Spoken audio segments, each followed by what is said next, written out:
Hello students, in the previous audio I had given you the meaning of the expressions in the text. Now I'll start with the chapter. Chapter 1, The Portrait of a Lady by Khushwant Singh.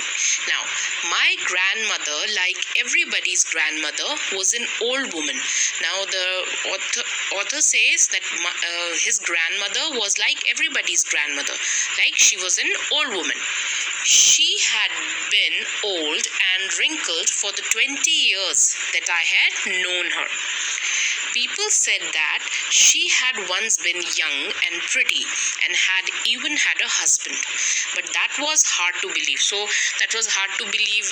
That means he was not ready to accept it. That she was young and pretty, because for 20 years he had seen her old and wrinkled. My grandfather's portrait hung above the mantelpiece in the drawing room. He wore a big turban and loose-fitting clothes. His long, white beard covered the best part of his chest, and he looked at least 100 years old. So he's telling his grandfather used to look as 100 years old. He did not look the sort of person who would have a wife or children. So he was looking so old. He looked as if he could only have lots and lots of grandchildren.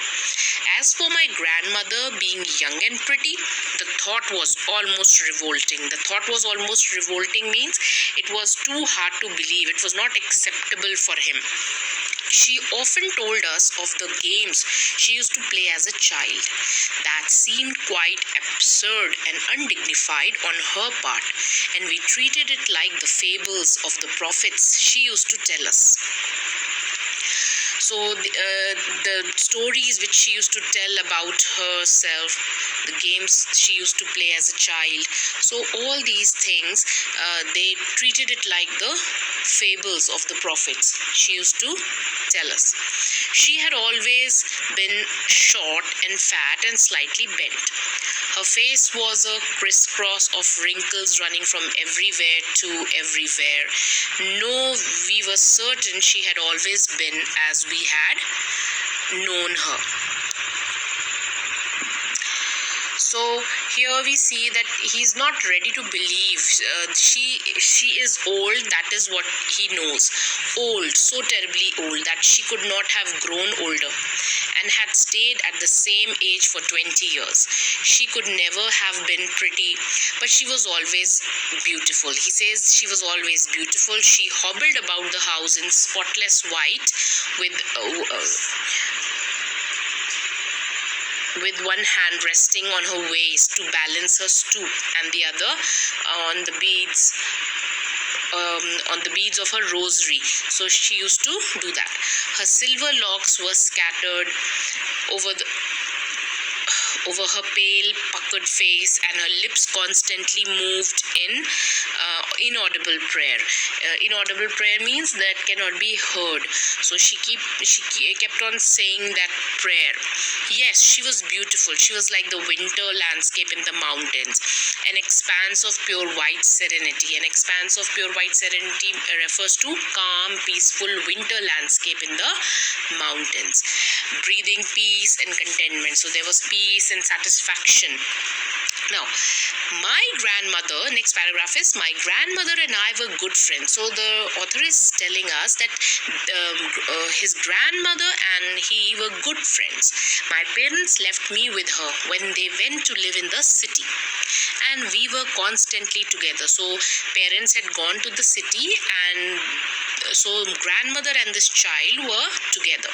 She used to wake me up in the morning and get me ready for school. She said her morning prayer in a monotonous sing-song while she bathed, and dressed me in the hope that I would listen and get to know it by heart. So she kept on saying those monotonous sing-song style morning prayer, just so that our author could also recite them, could learn them.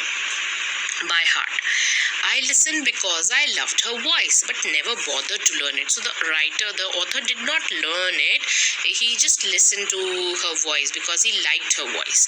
Then she would fetch my wooden slate, which she had already washed and plastered with yellow chalk. At that time, they used to use wooden slates and that was plastered with yellow chalk. A tiny earthen ink pot and a red pen. Tie them all in a bundle and hand it to me, and then she handed over to him. After a breakfast of a thick stale chapati with a little butter and sugar spread on it, we went to school. So she used to give him stale chapati. It is often considered stale chapati is considered very nutritious. And now she carried several stale chapatis with her for the village dogs. So she used to carry several village chapatis for the street dogs, village dogs also. My grandmother always went to school with me because the school was attached to the temple. So he says my grandmother always went to school with me because the school was attached to the temple. So the school was near the temple. It was attached to it. The priest taught us the alphabet and the morning prayer. While the children sat in rows on either side of the veranda, singing the alphabet or the prayer in a chorus, my grandmother sat inside reading the scripture. So when the children were learning alphabets and prayers in a chorus, so his grandmother used to sit inside reading the scriptures, holy scriptures.